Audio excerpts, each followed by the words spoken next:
Dear student, good morning. Welcome back to class 11th chemistry and today's topic is oxidation number. So what is oxidation number? It is the charge which an atom appears to have in all other atoms. किसी भी molecule में या compound में atom जो charge अपना show कर रहा है मे बी पॉजिटिव और नेगेटिव और जीरो, यही है उसका कहलाता है ऑक्सीडेशन नंबर। तो हम आगे की स्लाइड में आज ऑक्सीडेशन नंबर को समझेंगे। अब सबसे पहले आएंगे electron shared from between two unlike atoms are counted with more electronegative atom. अगर ऐसा कोई मॉलिक्यूल बन रहा है जिसमें इलेक्ट्रोनेगेटिविटी का डिफरेंस है, यानी एक एटम हाई इलेक्ट्रोनेगेटिव है और एक आपका लोअर इलेक्ट्रोनेगेटिव है, तो आप उनको प्लस या माइनस किस तरह से देंगे। तो इसका प्रोसेस है कि जैसे यहाँ हाइड्रोजन क्लोराइड है, हाइड्रोजन भी एक नॉन मेटल है, इलेक्ट्रोनेगेटिव है, लेकिन उसकी इलेक्ट्रोनेगेटिविटी क्लोरीन से कम है। तो ऐसी कंडीशन में हाइड्रोजन पॉजिटिव चार्ज शो करेगा और क्लोरीन आपका माइनस चार्ज शो करेगा, यानी हाइड्रोजन का ऑक्सीडेशन नंबर इस कंपाउंड में +1 होगा और क्लोरीन का जो ऑक्सीडेशन नंबर होगा वो -1 होगा। चूंकि क्लोरीन हैलोजन फैमिली का मेंबर है, उसकी इलेक्ट्रोनेगेटिविटी हाइड्रोजन से ज़्यादा है। अब कंडीशन आती है electron shared between two like atoms. अगर मान लीजिए दोनों के दोनों सिमिलर एटम्स हैं, उनमें इलेक्ट्रोनेगेटिविटी का डिफरेंस नहीं है, वो इलेक्ट्रॉन को शेयर कर रहे हैं, कोवेलेंट बॉन्ड बना रहे हैं, तो उनके लिए इलेक्ट्रोनेगेटिविटी जो हम निकालेंगे उसके लिए वो दोनों के दोनों कुछ इस कंडीशन में होंगे। जैसे आप देख रहे हैं डिस्प्ले पे, हाइड्रोजन और हाइड्रोजन दोनों सिमिलर इलेक्ट्रोनेगेटिविटी रखते हैं। तो ऐसी कंडीशन में दोनों एटम्स का मॉलिक्यूल में जो ऑक्सीडेशन नंबर होगा या H2 का जो ऑक्सीडेशन नंबर हो जाएगा वो हो जाएगा 0, क्योंकि दोनों के दोनों होमो एटम्स हैं, यानी दोनों सिमिलर इलेक्ट्रोनेगेटिविटी से बने। तो किसी भी स्टेबल फॉर्म में ऑक्सीडेशन नंबर 0 होगा, और अगर इलेक्ट्रोनेगेटिविटी का डिफरेंस है, ऐसे आपने प्रीवियस स्लाइड में देखा, तो माइनस उसको दिया जाएगा जो ज़्यादा इलेक्ट्रोनेगेटिव है। तो keep this thing in your mind. अब क्या वो रूल्स हैं जिसके द्वारा डिटर्मिनेशन करते हैं किसी भी एटम के ऑक्सीडेशन नंबर को, यानी सभी के लिए कहना चाहिए कुछ रूल्स हैं जो हमें ध्यान रखने चाहिए। सबसे पहले आपने देखे कि अगर हेट्रोएटमिक है तो इलेक्ट्रोनेगेटिविटी वाले को आप माइनस दें, और अगर आपको होमो एटमिक है तो दोनों जो हैं आपके वो कहना चाहिए 0 रखेंगे, इस तरह से 4। तो सबसे पहले आता है oxidation number of an element in the free और एलिमेंट्री स्टेट और any of its allotropic forms is always 0। यदि कोई एलिमेंट खाली लिखा जा रहा है किसी रिएक्शन में, या कहना चाहिए अपनी एलिमेंट्री स्टेट में लिखा जा रहा है, जैसे हाइड्रोजन H लिख दिया या हमने नियोन के लिए N ही लिखा, या कार्बन लिख दिया, उसकी एलोट्रॉपिक फॉर्म में मान लीजिए डायमंड है या ग्रेफाइट है, तो वहाँ उसका ऑक्सीडेशन नंबर 0 होगा। इस तरह से आप देख रहे हैं डिस्प्ले पे। तो ओजोन है, ओजोन एक एलोट्रॉप है आपका। हाइड्रोजन अपने आप में कहना चाहिए कि स्टेबल कंपाउंड है, गैस है। हीलियम एक मोनोएटॉमिक गैस है। ब्रोमीन भी एक डाइएटॉमिक गैस है। फास्फोरस यहाँ अपने कहना चाहिए वाइट फास्फोरस भी हो सकता है, रेड भी हो सकता है। सल्फर ऑक्टाएटॉमिक होता है एलोट्रॉपिक फॉर्म में। डायमंड कार्बन की एक फॉर्म है। तो ऐसी कंडीशन में जो आप इनका ऑक्सीडेशन नंबर कंसीडर करेंगे वो 0 करेंगे। तो इस चीज़ को ध्यान रखिएगा। एलोट्रॉपिक फॉर्म्स में, किसी एलिमेंट्री फॉर्म में, किसी डाइएटॉमिक गैस की फॉर्म में, ऐसी सभी कंडीशन में जो ऑक्सीडेशन नंबर होता है वो होता है आपका 0। अब है oxidation number of an element in a single या mono atomic ion is same as the charge. कि किसी अगर मोनो एटोमिक वे में लिखा जा रहा है एलिमेंट को या सिंगल वे में लिखा जा रहा है आयन में, ऐसी कंडीशन में भी वो जो रखेगा अपना वो ऑक्सीडेशन नंबर वो कुछ इस तरह से रखेगा जैसे आप डिस्प्ले पे देख रहे हैं। यहाँ सोडियम चूंकि 1 इलेक्ट्रॉन लूज कर सकता है तो +1, कैल्शियम 2 इलेक्ट्रॉन लूज कर सकता है तो उसका ऑक्सीडेशन नंबर +2 होगा। एल्यूमिनियम चूंकि 3 इलेक्ट्रॉन को लूज कर सकता है तो +3। क्रोमियम मान लीजिए कहना चाहिए कि क्लोराइड का आयन है, क्लोराइड अगर 1 इलेक्ट्रॉन ले सकता है तो -1।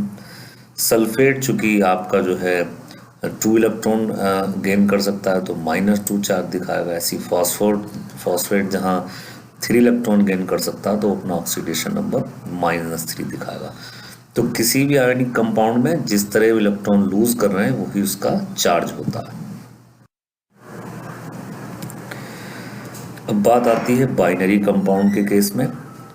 तो binary compounds metal ion has positive oxidation number while non metal ion has a negative oxidation number. जैसे सोडियम क्लोराइड है तो सोडियम एक कैटायन है, पॉजिटिव चार्ज को कैरी करेगा, और क्लोरीन एक निगेटिव चार्ज को कैरी करेगा, यानी वो -1 रखेगा। तो किसी भी आयनिक कंपाउंड में जितने इलेक्ट्रॉन किसी भी कैटायन से रिमूव हो रहे हैं वो पॉजिटिव ऑक्सीडेशन नंबर, जैसे सोडियम +1 रखेगा, एक इलेक्ट्रॉन लूज कर रहा है, क्लोरीन एक इलेक्ट्रॉन को गेन कर रहा है तो वो -1 रखेगा। तो ये आयोनिक कंपाउंड के लिए, बाइनरी कंपाउंड के लिए रूल है।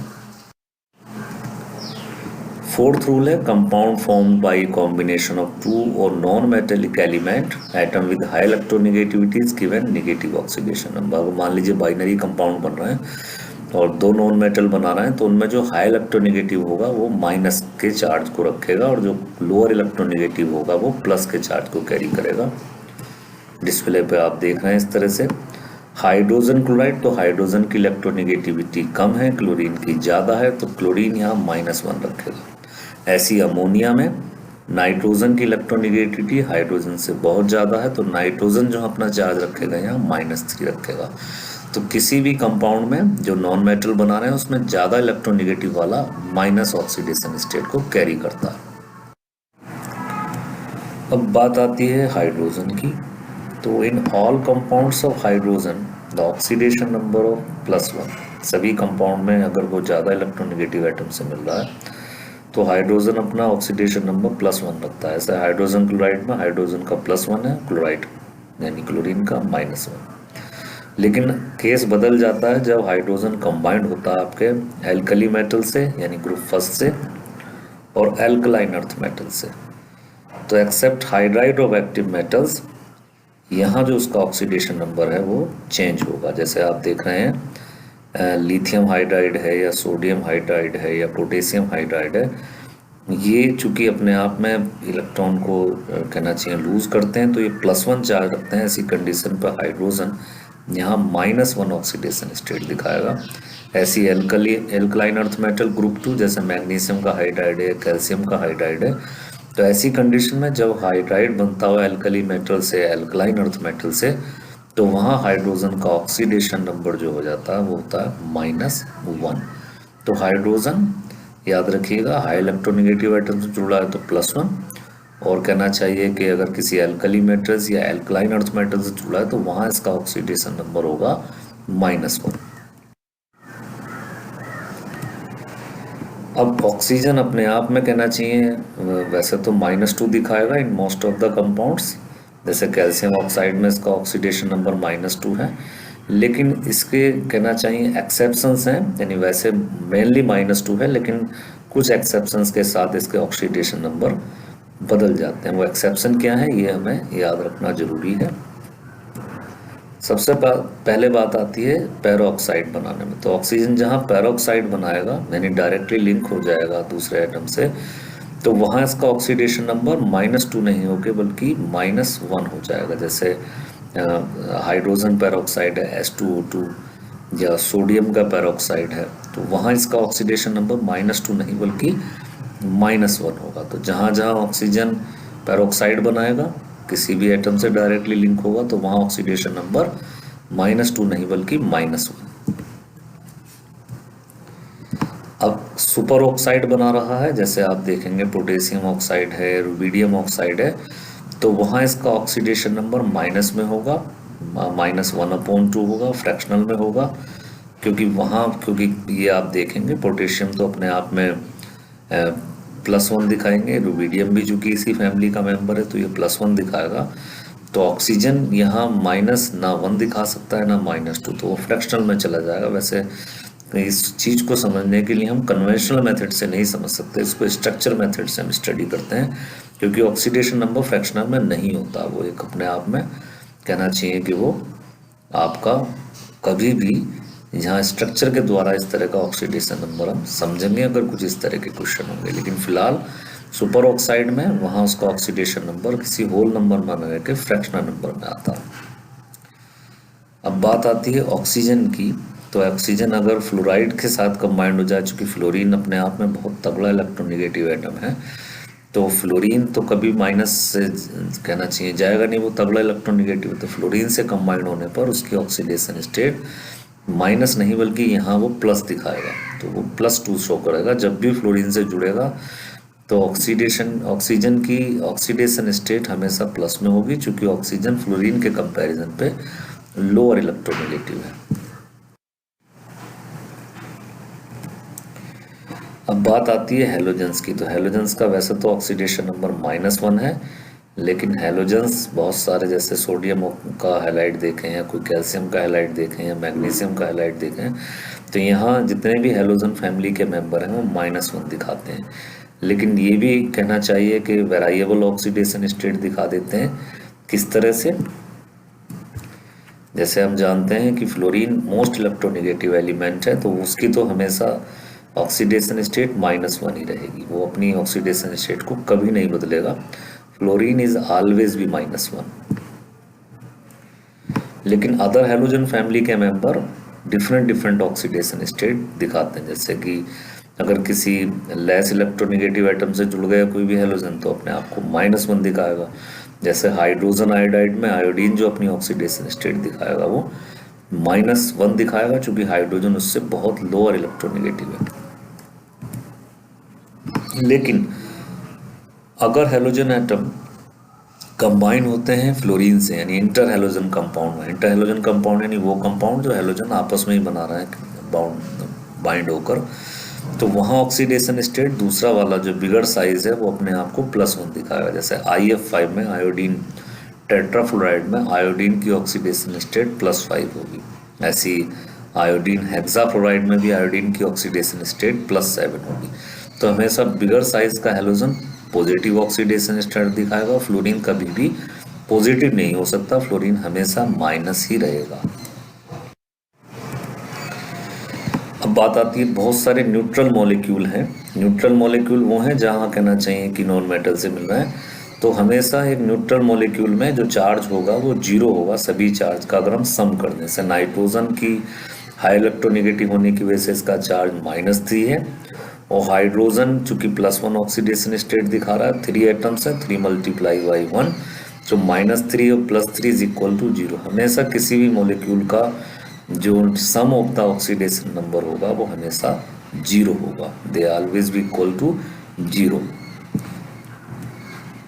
और अगर बात आए पॉलीएटॉमिक आयन की, तो पॉलीएटॉमिक आयन में ऑक्सीडेशन जो होगा वो कहना चाहिए उनके चार्ज के इक्वल हो जाएगा। जैसे सल्फेट का आयन डिस्प्ले पे आप देख रहे हैं, तो ऑक्सीजन तो -2 दिखाएगा, -2 = 4, तो -8 हो गया आपका। और सल्फर का आपका हो गया +6, तो -8 में से जब आपने +6 कम करे तो आपके पास बचा -2, तो उसका इसी वजह से चार्ज जो आ रहा है वो -2 आ रहा है। तो हमेशा पॉलीएटॉमिक आयन में जो चार्ज होगा वो न्यूट्रल नहीं होगा, चार्ज इम्बैलेंस होगा। जिस सब्सटेंस का ऑक्सीडेशन ज़्यादा है, माइनस ज़्यादा है तो माइनस चार्ज आ जाएगा, पॉजिटिव ज़्यादा है तो पॉजिटिव आएगा। तो पॉलीएटॉमिक आयन में ये नहीं होता।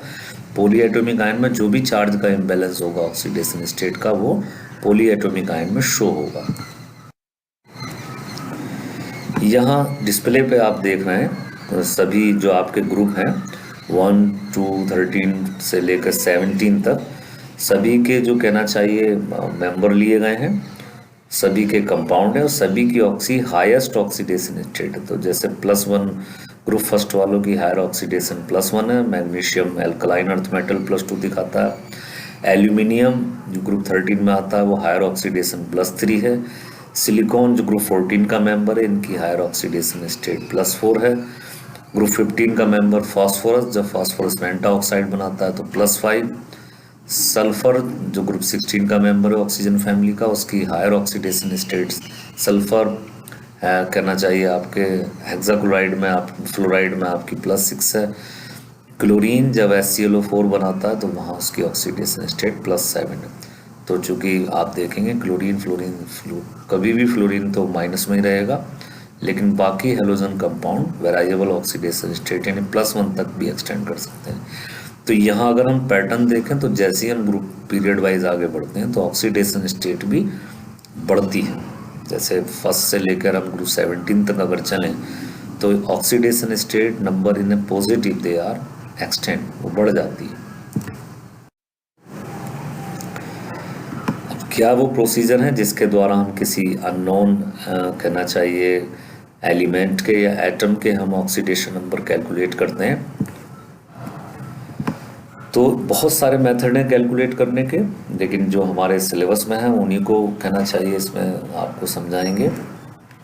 सबसे पहला मेथड है जिसको कन्वेंशनल मेथड बोलते हैं, और दूसरा जो है वो जहाँ फ्रैक्शनल में आ जाए तो हम उनको केमिकल बॉन्डिंग या स्ट्रक्चर मेथड के द्वारा समझते हैं। तो ऑक्सीडेशन नंबर को कैलकुलेट करने का तरीका है तो कन्वेंशनल मेथड से निकालते हैं मेनली, और अगर फ्रैक्शन में आ जाती है वैल्यू तो हम उनके स्ट्रक्चर को स्टडी करके निकालते हैं। कन्वेंशनल मेथड में एलिमेंट एक ही ऑक्सीडेशन स्टेट दिखाता है, लेकिन स्ट्रक्चर में अलग अलग जो हैं आपके एटम अलग अलग ऑक्सीडेशन स्टेट शो करते हैं। हम आगे की स्लाइड में देखेंगे किस तरह से। तो ये क्वेश्चन है आपका एनसीईआरटी का, जिसमें कहना चाहिए क्वेश्चन दिया है assign oxidation number two the underline element in the each of the following species. तो यहाँ Na2PO4 है, यहाँ फास्फोरस का ऑक्सीडेशन नंबर निकालना है, और यहाँ सोडियम हाइड्रोजन सल्फेट में सल्फर का ऑक्सीडेशन कहना चाहिए नंबर हमें कैलकुलेट करना है। ये क्वेश्चन आपका गिवन है, इसमें हमने 2 क्वेश्चंस आपके लिए हैं जो एनसीईआरटी में है मेन एक्सरसाइज में।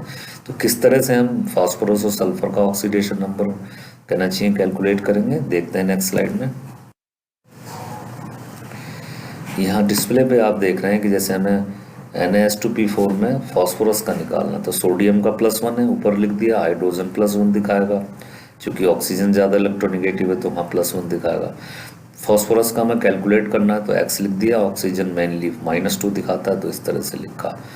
अब हमने सभी के चार्ज को सम करा, +1, चूँकि हाइड्रोजन के 2 एटम्स हैं, 2 × +1, फास्फोरस का हमें कैलकुलेट करना है तो X लिख दिया, ऑक्सीजन के 4 एटम्स हैं तो 4 × -2, और हमेशा किसी भी कहना चाहिए कंपाउंड में जो सम ऑफ द चार्जेस होता है, सम ऑफ द ऑक्सीडेशन स्टेट होता है, वो 0 होता है अगर पॉली एटॉमिक आयन ना हो। तो इस तरह से जब हमने ऐड करा तो ये हमारी वैल्यू आई x + 3 - 8, यानी x जब दूसरी साइड जाएगा -5 तो +5, यानी फास्फोरस का जो ऑक्सीडेशन नंबर है वो है +5। अब बात करते हैं सोडियम हाइड्रोजन सल्फेट में सल्फर की। तो उसी तरह से सोडियम का ऑक्सीडेशन स्टेट +1 है, हाइड्रोजन की +1 है, सल्फर की हमें कैलकुलेट करनी है, यानी x, और ऑक्सीजन की -2 होगी। तो वही वैल्यू हम रखेंगे, सोडियम +1, हाइड्रोजन 1 एटम है तो +1, सल्फर की कैलकुलेट करनी है तो x, और ऑक्सीजन की हम कहना चाहिए -2 है तो इस तरह से 4 × -2, चूँकि उसके 4 एटम्स हैं। तो कैलकुलेशन के बाद हम देखते हैं इस तरह से जो हमारा ऑक्सीडेशन नंबर आया सल्फर का इस कंपाउंड में वो आ गया +6। तो इस तरह से अननोन को +x मान लेते हैं, जैसे आप करते आ रहे हैं शुरू से, इट्स ए अननोन, और जिनकी हमें नोन है उनके ऑक्सीडेशन नंबर लिखने के बाद अगर कोई कंपाउंड है तो sum of the all the oxidation state is always भी 0, और इस तरह से हम अननोन का ऑक्सीडेशन नंबर कैलकुलेट करते हैं। पूरा मेथड जो आप देख रहे हैं ये कन्वेंशनल मेथड है, इसमें जब भी आप आंसर देखेंगे होल नंबर में आएगा, और ये इजी है, इसके द्वारा हम ऑक्सीडेशन नंबर को इजीली कैलकुलेट कर लेते हैं अगर हमें दूसरे एलिमेंट का ऑक्सीडेशन नंबर पता हो। यहाँ इन चीज़ों का ध्यान रखते हैं कि इलेक्ट्रोनेगेटिव एटम को हमेशा अगर हाइड्रोजन आ रहा है तो उसको प्लस दीजिए चार्ज, और मोस्ट इलेक्ट्रोनेगेटिव एटम जो भी कंपाउंड हो उसको माइनस के चार्ज में लाइए। अब एक मेथड है जिसको हम बोलते हैं केमिकल बॉन्डिंग या स्ट्रक्चरल मेथड, या जिसको paradox of fractional oxidation number बोलते हैं। पैराडॉक्स माने जब कभी कहना चाहिए कि फ्रैक्शन में आ जाए ऑक्सीडेशन नंबर, कन्वेंशनल मेथड के द्वारा अगर हम सॉल्व करें तो हम उसको कैलकुलेट करने के लिए एक नया प्रोसेस ढूंढते हैं जिसको बोलते हैं स्ट्रक्चरल मेथड या केमिकल बॉन्डिंग मेथड। तो ये तब है जब कोई भी एलिमेंट कहना चाहिए फ्रैक्शन में, जैसे आपका देखेंगे कार्बन सब ऑक्साइड में अगर आप कार्बन का ऑक्सीडेशन नंबर निकालना चाहें कन्वेंशनल मेथड से तो ऑक्सीजन -2 दिखाएगा, -2 × 2 यानी -4 / 3। तो -4/3 तो कभी प्रैक्टिकली हो ही नहीं सकता कि ऑक्सीडेशन नंबर फ्रैक्शनल में आ जाए। ऐसे ही आपका ट्राई ब्रोमो ऑक्टा ऑक्साइड, तो ऑक्सीजन का मान लिया -2 × 8, तो -16 को डिवाइड करा 3 से, तो ये भी फ्रैक्शन में आ रहा है। ऐसी है आपका S4O6 2 नेगेटिव, इसको टेट्राथायोनाइट आयन बोलते हैं।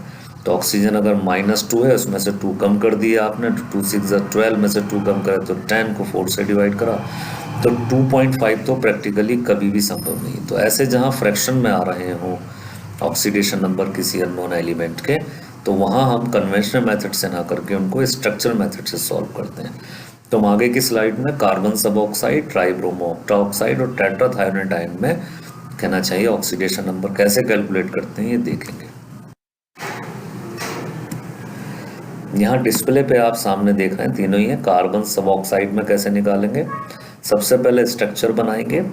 कार्बन के 3 एटम्स हैं तो 3 आप हॉरिजॉन्टल जोड़िएगा, ऑक्सीजन यहाँ डबल बॉन्ड से जुड़ा हुआ है। तो चूंकि आप जानेंगे ऑक्सीजन यहाँ इस तरह से जो बॉन्ड बना रहा है, तो यहाँ उसका ऑक्सीडेशन नंबर हो जाएगा आपके +2। बीच वाला जो एस्टेरिस्क के द्वारा शो है, चूंकि वो किसी भी इलेक्ट्रोनेगेटिव एटम से नहीं जुड़ रहा, तो यहाँ उसका ऑक्सीडेशन नंबर 0 होगा। सेम इस वाले कार्बन का भी ऑक्सीडेशन नंबर +2 होगा, चूंकि वहाँ जो है वो इस तरह से इलेक्ट्रोनेगेटिव एटम यानी ऑक्सीजन से जुड़ रहा। नेक्स्ट है आपका ट्राइब्रोमो ऑक्टा ऑक्साइड। तो यहाँ पहले स्ट्रक्चर बनाएंगे। ब्रोमीन चूंकि ऑक्सीजन से डबल बॉन्ड से अटैच है, और ऑक्सीजन कहना चाहिए यहाँ पे सल्फर चूंकि 6 बॉन्ड बना रहा है ऑक्सीजन से, तो इसका जो कहना चाहिए कि ऑक्सीडेशन नंबर होगा +6 होगा। ऐसे इस वाले ब्रोमीन का जो ग्रीन कलर में आप देख रहे हैं वो भी 6 बॉन्ड बना रहा है, तो +6।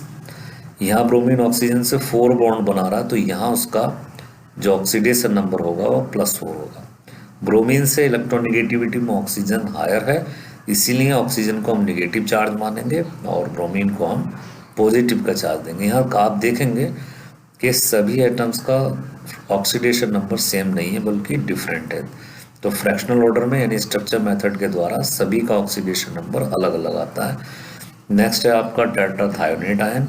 तो यहाँ आप देखेंगे कि सल्फर ऑक्सीजन से 1 2 3 4 5 बॉन्ड बना रहा है, और ऑक्सीजन ज़्यादा इलेक्ट्रोनेगेटिव है सल्फर से, तो उसका जो कहना चाहिए कि ऑक्सीडेशन नंबर होगा सल्फर का यहाँ +5 होगा। यहाँ कोई भी बॉन्ड नहीं जुड़ रहा किसी से, तो यहाँ उसका ऑक्सीडेशन नंबर 0। सेम सल्फर के साथ भी यही है, वो बॉन्ड से नहीं जुड़ रहा तो 0। यहाँ सल्फर सेम केस 5 बॉन्ड बना रहा है ऑक्सीजन से, तो उसका भी जो ऑक्सीडेशन नंबर होगा वो कहना चाहिए +5 होगा। तो इस तरह से स्ट्रक्चर मेथड के द्वारा हम इसको सॉल्व कर लेते हैं।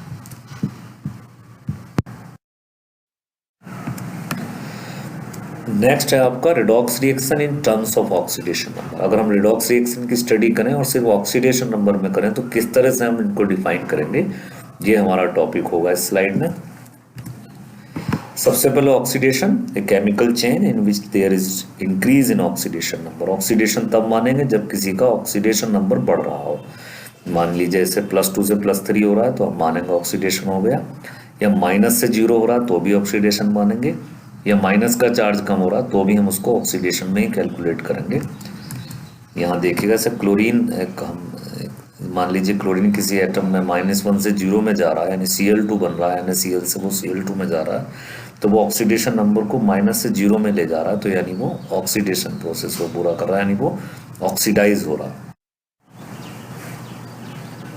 यहाँ आप डिस्प्ले में देखिएगा इस तरह से एक रिएक्शन है, मैग्नीज ऑक्साइड हाइड्रोजन क्लोराइड से रिएक्शन करके मैग्नीज क्लोराइड वाटर Cl2 बना रहा है। मैग्नीज ऑक्साइड में चूंकि ऑक्सीजन -2 है तो -2 × 2, तो मैग्नीज का ऑक्सीडेशन स्टेट यहाँ +4 हो गई। क्लोरीन हाइड्रोजन से ज़्यादा इलेक्ट्रोनेगेटिव है, -1, ये +1। इधर कंपाउंड में प्रोडक्ट साइड में देखें, क्लोरीन चूंकि -1 दिखाएगा तो -1 × 2, तो मैग्नीज यहाँ +2 हो गया। वाटर आप अपने आप में देखेंगे, ऑक्सीजन -2। क्लोरीन यहाँ देखेंगे चूंकि एक स्टेबल गैस बना रहा है तो यहाँ उसका ऑक्सीडेशन नंबर 0 होगा। तो रिएक्टेंट साइड और प्रोडक्ट साइड से कंपैरिजन करते हैं। मैग्नीज का ऑक्सीडेशन नंबर +4 से +2 हो गया, यानी उसका कहना चाहिए ऑक्सीडेशन नंबर प्लस में कम हो गया। इट मीन्स के मैग्नीज रिड्यूस हो गया, यानी उसका रिडक्शन हो गया। बात की जाए क्लोरीन -1 से 0 में जा रहा है, यानी वो अपने ऑक्सीडेशन नंबर को बढ़ा रहा है, अपने माइनस नेगेटिव चार्ज को ख़त्म करके वो 0 में जा रहा है, यानी उसका ऑक्सीडेशन नंबर इंक्रीज हो गया। अब जिस सब्सटेंस का इंक्रीज होता है हम उसको बोलते हैं दे गेट बी ऑक्सीडाइज। तो यहाँ क्लोरीन ऑक्सीडेशन प्रोसेस को कंप्लीट कर रहा है अपने ऑक्सीडेशन नंबर को बढ़ाकर, चार्ज को बढ़ाकर। मैग्नीज रिडक्शन को फॉलो कर रहा है चूंकि वो अपने पॉजिटिव चार्ज को डिक्रीज कर रहा है। तो इस तरह से हम ऑक्सीडेशन नंबर के द्वारा रिडॉक्स रिएक्शन को कैलकुलेट करते हैं कि which substance is oxidise and which substance is reduce. So in this case the chlorine is oxidise and manganese is reduce due to the variation in the oxidation number. Reduction को समझेंगे तो एक ऐसा chemical chain जिसमें oxidation number आपका decrease हो रहा हो, जैसे मैग्नीज का इसमें बताया था हमने प्रीवियस आपकी स्लाइड में, वो अपने ऑक्सीडेशन नंबर को +4 से +2 कर रहा है। तो इसमें वही उसी तरह से मैग्नीज +4 से +2 में जा रहा है, तो हम इसको रिड्यूस बोलेंगे, यानी वो अपना रिडक्शन कर रहा है, अपने ऑक्सीडेशन नंबर को घटा रहा है। तो ये ऑक्सीडेशन रिडक्स, हम इस तरह से ऑक्सीडेशन रिडक्स रिएक्शन को ऑक्सीडेशन नंबर के कहना चाहिए वे से स्टडी करते हैं। अब बात आती है ऑक्सीडाइजिंग एजेंट की। तो ऑक्सीडाइजिंग एजेंट है substance which decrease the oxidation number और एक्सेप्ट द इलेक्ट्रॉन। वो सब्सटेंस जो इलेक्ट्रॉन को रिसीव कर रहा है या अपने ऑक्सीडेशन नंबर को डिक्रीज कर रहा है, तो वो कहलाता है आपका ऑक्सीडाइजिंग एजेंट। जैसे प्रीवियस आप देखेंगे इसमें स्लाइड में, यहाँ मैग्नीज अपने ऑक्सीडेशन नंबर को कम कर रहा है, यानी कहीं ना कहीं वो इलेक्ट्रॉन गेन करने के बाद अपने ऑक्सीडेशन नंबर को +4 से प्रोडक्ट साइड में +2 ले जा रहा है। तो हम इसको ऑक्सीडाइजिंग एजेंट बोलेंगे क्योंकि उसका ऑक्सीडेशन नंबर कम हो रहा है। जिसका कम होता है हम उसको ऑक्सीडाइजिंग एजेंट बोलते हैं, और जिसका ऑक्सीडेशन नंबर बढ़ रहा है, यानी जो कहना चाहिए इलेक्ट्रॉन्स की सप्लाई कर रहा है या अपना ऑक्सीडेशन नंबर बढ़ा रहा होता है, उसको रिड्यूसिंग एजेंट बोलते हैं। तो इस एग्जाम्पल में मैग्नीज एक ऑक्सीडाइजिंग एजेंट है क्योंकि ऑक्सीडेशन नंबर कम हो गया, और क्लोरीन एक रिड्यूसिंग एजेंट है क्योंकि वो अपना ऑक्सीडेशन नंबर बढ़ा रहा है, इंक्रीज कर रहा है। तो रिड्यूसिंग एजेंट वो सब्सटेंस जो ऑक्सीडेशन नंबर बढ़ा रहा होता है, या कहना चाहिए कि वो किसी भी रिएक्शन में इलेक्ट्रॉन की सप्लाई अगर करता है तो हम उसको रिड्यूसिंग एजेंट बोलते हैं। तो सेम रिएक्शन, क्लोरीन चूंकि यहाँ अपने ऑक्सीडेशन नंबर को इंक्रीज कर रहा है, तो in this way of this chemical equation we say the chlorine is a reducing agent because they are increase their oxidation number, they -1 to become into 0। तो उसका माइनस चार्ज खत्म हो रहा है, वो 0 में जा रहा है, तो उसको हम बोलेंगे the chlorine is a reducing agent according to this chemical equation। अब बात आती है कि जो हम पढ़ते आ रहे हैं वैलेंसी में और ऑक्सीडेशन नंबर में क्या डिफरेंस है। तो यहाँ आप डिस्प्ले पे देखेंगे वैलेंसी और ऑक्सीडेशन नंबर में बहुत बड़ा डिफरेंस है। वैलेंसी सिर्फ एक कंबाइनिंग कैपेसिटी है एटम की, जैसे हाइड्रोजन अगर मॉलिक्यूल बना रहा है तो चूंकि वो 1 बॉन्ड बन रहा है, 1 सिंगल बॉन्ड, तो उसकी वैलेंस कहना चाहिए 1 हो गई। ऐसी ऑक्सीजन की 2 है चूंकि 2 इलेक्ट्रॉन पेयर शेयर होने, नाइट्रोजन की 3 है। तो वैलेंसी सिर्फ कंबाइनिंग कैपेसिटी को बोलता है, लेकिन ऑक्सीडेशन नंबर चार्ज के रिमूवल को बोलता है, या चार्ज जो आ रहा है किसी आयंस के द्वारा सो रहा है। जैसे सोडियम क्लोराइड +1 दिखा रहा है तो +1 ऑक्सीडेशन होगा, क्लोरीन यहाँ -1 दिखा रहा है तो oxidation number is say about the charge but valency say about the combining capacity.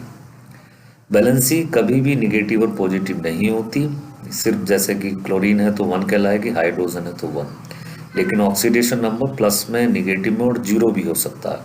Valency कभी 0 नहीं होगी, माइनस पॉजिटिव नहीं होगी, लेकिन ऑक्सीडेशन नंबर पॉजिटिव, निगेटिव और 0 भी पॉसिबल है। वैलेंसी कहना चाहिए 0 नहीं होगी सिर्फ नोबल गैसेस को छोड़ दिया जाए तो, लेकिन ऑक्सीडेशन नंबर 0 हो जाता है। जैसे क्लोरीन अगर गैस है तो वहाँ आप उसको 0 के द्वारा शो करेंगे, या ब्रोमीन गैस है तो वहाँ भी 0 आ जाएगा। वैलेंसी कंबाइनिंग कैपेसिटी होती है जो हमेशा होल नंबर में होती है, लेकिन ऑक्सीडेशन नंबर पैराडॉक्स इफेक्ट आ रहा तो फ्रैक्शनल वैल्यू भी हो सकता है, लेकिन फ्रैक्शनल वैल्यू होने के बाद हम उसको कन्वेंशनल मेथड से ना करके स्ट्रक्चरल मेथड से अननोन को कैलकुलेट करते हैं। लेकिन oxidation number may be in fractional but valency is never be in fractional.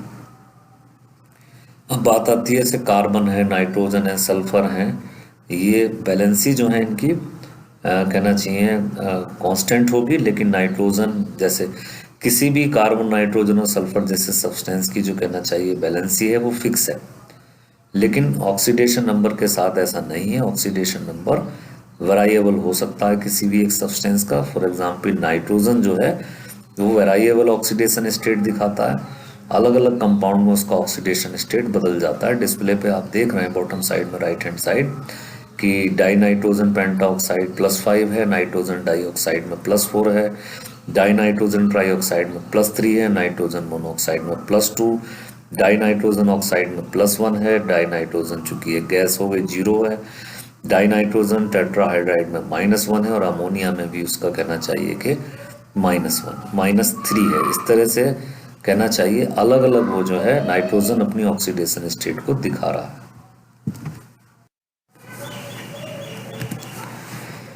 अब बात आती है ऑक्सीडेशन नंबर को किस तरह से नोमेनक्लेचर करें, यानी किस तरह से उसको नेमिंग दी जाती है। तो जो आयन कोई भी है उसकी 2 ऑक्सीडेशन स्टेट होती हैं। अगर लोअर वाली है तो उसके लिए OUS लगा देते हैं हम सफिक्स में, और हायर वाले के लिए इक लगाया जाता है साइन। जैसे आयरन है तो आयरन की फर्स्ट वैलेंसी Fe2 पॉजिटिव है तो हम उसको फेरस बोलेंगे, और सेकंड वैलेंसी 3 पॉजिटिव है तो हम उसके साथ फेरिक लगाएंगे। First valency OUS and second valency जैसे हम इसको बोलेंगे फेरस ऑक्साइड, चूँकि यहाँ उसका जो चार्ज है वो +2 है। इसको बोलेंगे फेरिक ऑक्साइड, चूँकि यहाँ जो चार्ज है उसका वो +3 है। तो अलग से लोअर ऑक्सीडेशन नंबर अस और हायर ऑक्सीडेशन नंबर इक। एक तरीका ये है लिखने का। एक जो कहना चाहिए यूज करा जाता है मेटल के वे में, वो है स्टोक नोटेशन मेथड। ये क्या है कि ऑक्सीडेशन नंबर को जो एक्सप्रेस करते हैं वो रोमन न्यूमेरल के द्वारा करा जाता है, और स्मॉल ब्रैकेट में उसके जो ऑक्सीडेशन नंबर को हम रोमन नंबर में लिख देते हैं, जो भी मेटल का कहना चाहिए आयन होता है। जैसे आप देखिएगा डिस्प्ले में औरस क्लोराइड है तो इसका चूंकि यहाँ अपनी फर्स्ट वैलेंसी +1 दिखा रहा है तो हम इसको लिखेंगे AuCl। तो हमेशा मेटल के चार्ज को रोमन में लिख दिया जाता है। ऑरिक क्लोराइड है तो इसका फॉर्मूला AuCl3 होगा। तो यहाँ ये अपनी ऑक्सीडेशन स्टेट चूंकि +3 दिखा रहा है तो Au थर्ड क्लोराइड, इस तरह से हम इसको बोलेंगे। यहाँ ऑक्सीडेशन नंबर को हम पैरेंथेसिस यानी स्मॉल ब्रैकेट में लिख दिया करते हैं, लेकिन नॉन मेटल को हम उतने ही वैल्यू में लिखते हैं जो उसकी वैल्यू। सिर्फ मेटल के ऑक्सीडेशन नंबर को यानी उसके चार्ज को हम स्मॉल ब्रैकेट में लिख देते हैं। ये जो मेथड है ये कहलाता है स्टोक नोटेशन मेथड। बहुत सारे आप एग्जाम्पल देख रहे हैं, जैसे स्टेनस क्लोराइड है तो हम इसको SnCl2 लिखेंगे, चूंकि चार्ज +2 है तो इसको बोलेंगे Sn सेकेंड क्लोराइड। ऐसी स्टेनिक क्लोराइड SnCl4, स्टेनस का चार्ज जो है यहाँ पर 4 है तो हम लिखेंगे स्टेनम फोर्थ क्लोराइड या stannum fourth tetra chloride. Cuprous oxide जो है Cu2O है, क्योंकि यहाँ उसका जो ऑक्सीडेशन नंबर है +1 है तो हम इसको बोलेंगे इस तरह Cu first oxide. Cupric oxide है, फॉर्मूला उसका CuO है, हम उसको बोलेंगे copper second oxide. Stannous oxide है तो हम उसको बोलेंगे, चूंकि यहाँ उसका ऑक्सीडेशन नंबर 2 है +2 तो हम इसको बोलेंगे स्टेनस सेकंड ऑक्साइड। अगर मान लीजिए जैसे स्टेनस का यहाँ पे चार्ज +3 है तो हम बोलेंगे स्टेनस या स्टेनिक या stannous third oxide. Ferrous chloride है तो हम इसको बोलेंगे कहना चाहिए आयरन सेकंड क्लोराइड, और अगर मान लीजिए ऑक्सीडेशन नंबर 3 है फेरिक क्लोराइड को हम बोलेंगे आयरन थर्ड क्लोराइड। इस तरह से हम बोलेंगे। स्टोक सिस्टम के बारे में ध्यान रखिए, ये कभी भी नॉन मेटल्स के वे में यूज़ नहीं होगा। ये तभी होगा जब कोई मेटल यानी आयोनिक कंपाउंड में जिसमें मेटल की बैलेंस ऑक्सीडेशन नंबर को लिख सकते हैं आप, नॉन मेटल को ऐसे ही लिखेंगे जो है सिर्फ मेटल को लिए कहना चाहिए ये स्टोक सिस्टम वेरीफाई करता है, लेकिन नॉन मेटल के बारे में स्टोक सिस्टम उनके ऑक्सीडेशन नंबर को उनके चार्ज को हम नहीं लिख सकते।